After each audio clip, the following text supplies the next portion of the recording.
नारद जी ने सोचा कि भगवान का इतना लंबा चौड़ा परिवार है, 16,108 पत्नियां हैं, भगवान कैसे अपने गृहस्थ जीवन का निर्वहन करते हैं, चलूं जरा देखूं। नारद जी द्वारिकापुरी में आए, देखें तो रुक्मिणी जी के साथ भगवान पलंग पर लेटे हुए हैं। नारद जी प्रणाम कर कर सत्यभामा जी के यहाँ गए। उसी समय सत्यभामा जी के यहाँ देखे नारद जी तो भगवान के चरण सत्यभामा जी दबा रहे हैं। जब नारद जी जाम्बवंती के यहाँ गए तो देखें तो जाम्बवंती जी भगवान को मुकुट पहना रहे हैं। इस तरह से समस्त स्त्रियों के जितने भी भगवान की रानियां थीं, सब रानियों के घर में नारद जी घूमे और सब में भगवान को नारद जी ने देखा। हर जगह भगवान मौजूद थे। इस तरह से भगवान अपने दिव्य ऐश्वर्य योग माया का प्रदर्शन नारद जी के सामने किया और भगवान इस तरह से दिव्य लीला करते हैं। भगवान के बच्चे भी हैं, हर पत्नी से भगवान के 10-10 बच्चे हैं और एक बेटी। एक दिन बच्चों के साथ भगवान बगीचे में टहल रहे थे। बगीचे में जब भगवान टहल रहे थे, बच्चे भगवान बोले बेटा हम अभी विश्राम करेंगे और तुम लोग जाकर जो है वो गेंद खेलो। वो लोग चले गए गेंद खेलने। भगवान बोले गेंद खेलते खेलते बच्चों का गेंद जो है वो कुएं में चला गया। जब गेंद कुएं में गया तो बच्चों ने जाकर कुएं में देखा। जब बच्चा लोग कुएं में देखेंगे उसमें एक विशाल काय गिरगिट पड़ा था कुएं में, बहुत बड़ा गिरगिट। वो तुरंत आकर भगवान से कहेंगे प्रभु उस कुएं में एक विशाल गिरगिट पड़ा है। कौतुक बस भगवान भी उस कुएं के पास गए। भगवान ने भी देखा तो बहुत विशाल गिरगिट था। भगवान ने उसको स्पर्श किया और जैसे ही उस गिरगिट को भगवान ने स्पर्श किया, उस गिरगिट का शरीर जो है वो छूट गया, उसमें से दिव्य महापुरुष प्रकट हुआ। भगवान ने पूछा कि भाई आप कौन? तो उसने अपना परिचय दिया, कहा नृगो नाम नरेंद्रो इक्ष्वाकु तनयो प्रभो दानिष्वाख्यायमानेषु यदि ते कर्णमस्पृशम्। हे प्रभु मेरा नाम है नृग इक्ष्वाकु तनयो प्रभो, और मैं राजा इक्ष्वाकु का पुत्र हूँ। जो राम जी के वंश के इक्ष्वाकु थे, मैं उन्हीं का पुत्र हूँ और मेरा नाम जो है नृग है। भगवान ने कहा कि अरे भाई तेरा पहले कभी नाम नहीं सुना? उसने कहा महाराज आपने नहीं न सुना, मैं बहुत बड़ा दानी हूं, मेरे समान दानी कोई नहीं है। भगवान ने कहा अच्छा तो तेरा फिर मैं नाम क्यों नहीं जानता? कहा आप नहीं जानते तो क्या हुआ, संसार में जितने लोग हैं दानी स्वाख्यायमानेषु यदि ते कर्णमस्पृशम्। संसार में ऐसा कोई महाराज व्यक्ति है ही नहीं जो मेरा नाम ना सुना हो। जब दानियों में गिनती होती है तो मेरा प्रथम नाम आता है। अच्छा तो तूने क्या दान किया? तो बोला कि मैं गौ दान करता था। अच्छा इतनी गाय दान की? बोला महाराज हमने इतनी गाय दान की जैसे कोई आकाश में तारे को नहीं गिन सकता, जैसे कोई पृथ्वी के रजकण को नहीं गिन सकता, और जैसे कोई बारिश के बूंदे को नहीं गिन सकता। हमने ऐसे ही असंख्य गायों का दान किया। भगवान बोले रे जब तू इतना बड़ा दानी है तब तू गिरगिट क्यों बना? इसका मतलब है तू बूढ़ी ठेली गाय दान की होगी तब गिरगिट बना। बोला ना ना महाराज हमने बूढ़ी ठेली गाय दान नहीं की। अब कैसी गाय दान की वो गाय का स्वरूप बता रहा है। वो कह रहा है पयस्वनी तरुणी शील रूपो गुणोपपन्ना कपिला हेम श्रृंगी न्यायार्जिता रूप्य खुरा संवत्सा दुकूलमाला भरणा ददावहं दुकूलमाला भरणा ददावहं। महाराज हमने ऐसी गाय दान की पयस्वनी, बूढ़ी गाय महाराज नहीं दान की, जो गाय दूध दे रही थी पयस्वनी, उस गाय को दान की। और बूढ़ी नहीं थी, तरुणी महाराज जवान गाय दान की। पयस्वनी तरुणी, भगवान ने कहा इसका मतलब गाय मरखनी रही होगी, तूने अपना झंझट छुड़ाया होगा पंडित जी को देकर। बोले ना महाराज, शील रूपा पयस्वनी तरुणी शील रूपा, इसका मतलब हो सकता है गाय का पूंछ कट गया हो, गाय का सिंह टूट गया हो, दे दिया हो। बोले ना ना महाराज, गुणोपपन्ना, सब गुणों से युक्त थी महाराज। और यही नहीं, सिंह कैसे टूट सकती है, गुणोपपन्ना। भगवान ने कहा इसका मतलब जब गाय तुम्हारी सब तरह से ठीक थी, इसका मतलब तूने जर्सी गाय का दान किया होगा। जर्सी, क्योंकि जर्सी गाय का दान करने वाला और जर्सी गाय के दूध, घी से इत्यादि से भगवान के पूजन इत्यादि में प्रयोग करने वाला व्यक्ति नरक में ही जाता है, ऐसा स्मृतियों का वचन है। तो इसने कहा नाना महाराज, हमने जर्सी गाय दान नहीं की। कौन सी? बोला कपिला हेम श्रृंगी, महाराज कपिला गाय दान की। जिस गाय के ऊपर ककूद निकला था वैसी गाय की हमने दान की। तो पयस्वनी तरुणी शील रूपो गुणोपपन्ना कपिला हेम श्रृंगी, उसके सींगों को महाराज सोने से मढ़ता था। भगवान ने कहा इसका मतलब तेरा पैसा 2 नंबर का है, तेरा कमाई 2 नंबर का है। बोला नाना महाराज, न्यायार्जिता, न्याय से अर्जित जो धन था महाराज, न्यायार्जिता रूप्य खुरा सवत्सा, और बछड़ा महाराज सबस्ता बस्ता, बछड़ा साथ में दान कर दिया। न्यायार्जिता रूप्य खुरा सवत्सा दुकूलमाला भरणा ददावहं दुकूलमाला भरणा ददावहं। महाराज मैंने ऐसी गाय दान की। फिर भगवान बोले भैया जब तेरा सब कुछ ठीक था फिर तू गिरगिट क्यों बना? तब उसने कहा महाराज थोड़ी सी गलती हो गई। गलती क्या हुई? बोले एक दिन एक पंडित जी को गाय दान की, प्रतिदिन गाय दान करता ही था। रात्रि को वो पंडित जी के यहाँ से गाय तुड़ाकर चली आई और मेरे गायों के झुंड में मिल गई। दूसरे दिन वही गाय दूसरे पंडित जी को दान कर दी। अब ये वाले लेकर जा रहे थे, वो पंडित जी ढूंढते हुए आ रहे थे। बीच में दोनों पंडित जी आपस में लड़ गए। वो कह रहे हैं मेरी गाय तू लेकर कहाँ जा रहा है।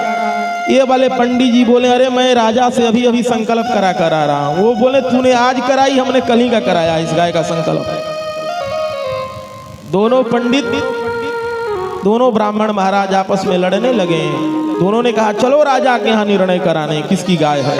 महाराज दोनों ब्राह्मण हमारे पास आए। पहले वाले बोले कि कहो राजन, कल ये गाय हमें तुमने दी कि नहीं दी? महाराज में सर हिलाया कि दी। ये बोले कि राजन आज इस गाय की संकल्प तुमने की कि नहीं की? फिर मैं महाराज सर हिलाता था क्योंकि उस गाय को हमने दोनों को दान कर दी थी। पर महाराज हमने बहुत समझाया उन ब्राह्मणों को कि महाराज इस गाय को छोड़िए, इस गाय के बदले 1 लाख 10 लाख ले लीजिए। ब्राह्मणों ने कहा इस गाय के बदले यदि तुम सारी गाय दे दोगे तो भी मैं लेने वाला नहीं, गाय हमें यही चाहिए। महाराज दोनों ब्राह्मण इतने अड़ गए उस गाय पर कि मैं निर्णय नहीं कर पाया। और अंत में दोनों ब्राह्मण अपने वही गाय छोड़ दिए जिद पर आकर कि लो राजन संभालो अपनी गैया, हम दोनों नहीं लेंगे, और अपने अपने घर को चले गए। महाराज न्याय न करने के कारण दोष लगा, और उसी दोष के कारण मैं गिरगिट बना, क्योंकि दोनों के बीच में हाँ और हाँ सर हिलाता था, गर्दन हिलाता था। वो भी कहता कि दिया कि नहीं दिया, तो हाँ, वो भी कहता आज दिया ना, हाँ। महाराज में मुझको गिरगिट बनना पड़ा। हे प्रभु, आज आपके स्पर्श से मेरा उद्धार हुआ, अब मैं दिव्य लोक में जा रहा हूँ। भगवान बच्चों को भगवान ने समझाया। भगवान ने बच्चों से कहा, हे राजन, हे बेटों, हे पुत्रों, इस राजा ने जानबूझकर कोई गलती नहीं की, लेकिन जो राजनीति शास्त्र है उसके अनुसार इससे भूल हुई, इसलिए इसको गिरगिट बनना पड़ा। अब कोई जानबूझकर ब्राह्मण का अपमान करे, ब्राह्मणों से जले, तो उसकी क्या दुर्गति होगी। आज भले ही नेतागिरी के चक्कर में टाई कोट पैंट पहनकर पानी पी पी कर मंच से लोग मनुस्मृति और ब्राह्मणों को गाली दे, वो अलग बात है, लेकिन उसके भी घर में आप जाकर देखेंगे तो हाय हाय ही मचा रहता है। अच्छे अच्छे लोगों की मैं बात कह रहा हूँ, हाय हाय ही मचा रहता है उसके अंदर, मुंह से कुछ भी बोल दे।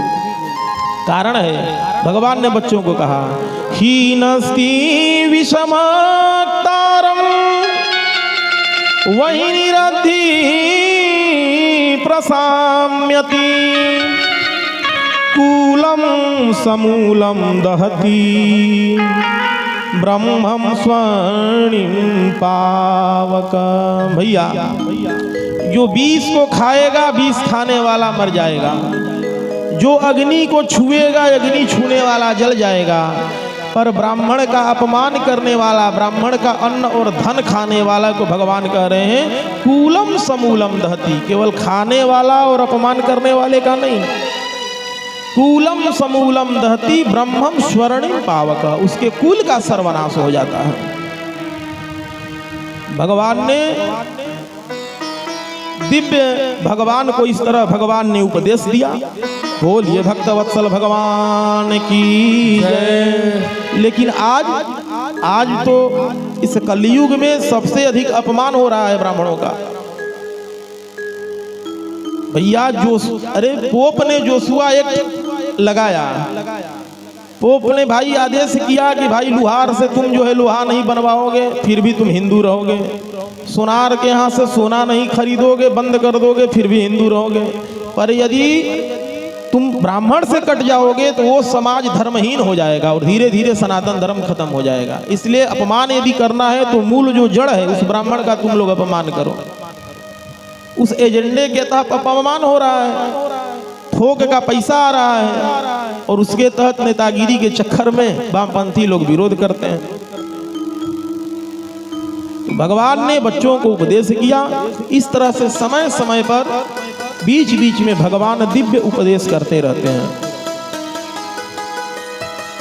भगवान इस धराधाम पर द्वारिका में हैं, लेकिन भगवान के समय में ही एक राजा हुआ जिसका नाम था पौंड्रक। उसको भगवान बनने का भूत सवार हो गया कि हम भी भगवान हैं। वो बड़ा वैज्ञानिक टाइप का था, कुछ थोड़ा पढ़ा लिखा था। उसने एक 4 हाथ जो है वो प्लास्टिक के लगा लिए, नीला जो है स्याही पोतकर श्याम बन गया। एक प्लास्टिक का खटका वाला गरुड़ भी बना रखा था, ऐसा खटका दबाता था कि ऊपर उड़ता था बैठकर। अपना चक्र वगैरह भी सब नकली बना लिया था। उसने कहा हम भगवान हैं, जो नहीं मानता उसको दंडित करता। उसने पत्र लिखा और दूत के द्वारा पत्र भिजवा दिया। दूत ने पत्र में कहा, दूत ने पत्र पढ़ा, पत्र में लिखा था कि हम वासुदेव प्रकट हो गए हैं, तुम मिथ्या, तुम झूठे हो। यदि अपना भला चाहो तो हमारे शरण में आ जाओ, नहीं तो द्वारिका को छोड़कर भाग जाओ। भगवान पत्र को सुनकर खूब हंसे। भगवान ने दूत से कहा, भैया जाकर अपने भगवान से कह दो हम कल ही आ रहे हैं उनसे भेंट करने के लिए। पौंड्रक का मित्र था काशी नरेश, काशी नरेश उसकाता था उसे रह रहकर, समय समय पर उसकाता था काशी नरेश। भगवान उसके नगरी में उपस्थित हो गए हैं। जैसे ही भगवान को पौंड्रक ने देखा, काशी नरेश से कहा, मित्र तुमने कहा था कि भगवान बनो, उसके पास संदेश भेजो, वो डर जाएगा। डरना तो छोड़ो, वो हमारे राज्य में ही आ गया, अब क्या किया जाए। काशी नरेश ने कहा, भाई भगवान बनना है, भगवान यदि बनना है तो कुछ तो रिस्क उठाना पड़ेगा। अब ऐसे तो भगवान नहीं बन सकते हो, तो जब आई चलो दो हाथ करेंगे, आने दो। भगवान जब सामने हुए, तुरंत वो प्लास्टिक वाला गरुड़ का खटका दबाया, बैठकर आकाश में उड़ गया। भगवान उद्धव जी के साथ उपस्थित हैं। भगवान हंसने लगे देखकर उसको। भगवान बोले कि देखो उद्धव, कैसा भी हो, पापी हो, कुछ भी हो, इसने कितना मेरा चिंतन किया होगा। 4 हाथ लगाए हैं, चारों हाथ में 4 आयुध धारण किया है, मेरे ही समान नीला शरीर बनाया है, मेरे ही समान मोर मुकुट धारण किया है। इसने मेरा चिंतन करने के लिए अपना कितना समय दिया होगा। कुछ भी हो, इसे अपने लोक में ही तो भेजूंगा। भगवान ने तुरंत चक्र से उसका सर धड़ से अलग कर दिया। बोलिए भक्तवत्सल भगवान की जय। भैया भगवान है, और उस समय में भी लोग भगवान बनने को तैयार थे। तो आज इस कलयुग में यदि 10-20 तो भगवान बनकर घूमे, कोई भोला बाबा या कुछ भी बनकर घूमे, तो आश्चर्य करने की बात नहीं है, क्योंकि भगवान धराधाम पर है। उस समय भी लोग भगवान बनने को तैयार थे। इस कलिकाल में यदि 10-20 तो भगवान बनकर घूमे तो कौन आश्चर्य की बात है। पर जो गति उसकी हुई, आज के भी बनने वाले भगवानों की वही गति होगी। भगवान ने उसको मुक्त किया। भगवान ने जब उसको मुक्त किया, ये लोग भगवान आखिर बनते क्यों हैं, उसका कारण ये है, भगवान बनने के पीछे कारण है कि भगवान की जो माया है, भगवान के माया के बस में होकर व्यक्ति मोहित हो जाता है। भगवान की जो त्रिगुणात्मकी माया है, त्रिगुणात्मकी शक्ति है भगवान की, वो व्यक्ति के मन मस्तिष्क को हरण कर लेती है। हरण क्यों करती है? यदि प्रारब्ध में कोई चीज लिखा है और व्यक्ति उससे जबरदस्ती जब करता है कि नहीं मैं इसको प्रारब्ध को बदल दूंगा, तो भगवान मति का हरण कर लेते हैं। दुख लिखा है और आप जबरदस्ती कर रहे हैं कि नहीं मैं सुखी हो जाऊं, भाई दुख लिखा है, जबरदस्ती आप करेंगे तो मति का भगवान हरण कर लेते हैं। क्योंकि जो विधि चह दारुण दुख देई, अता कर मति पहले हर ले। भगवान मति का ही हरण कर लेंगे, फिर आपको सुख मिलेगा कहाँ।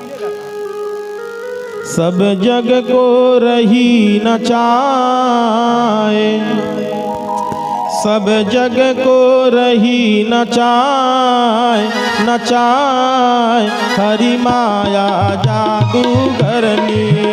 सब जग को रही न चाहे, न चाहे हरि माया जादूगरनी। सब जग को रहे न चाहे, न चाहे हरि माया जादूगरनी।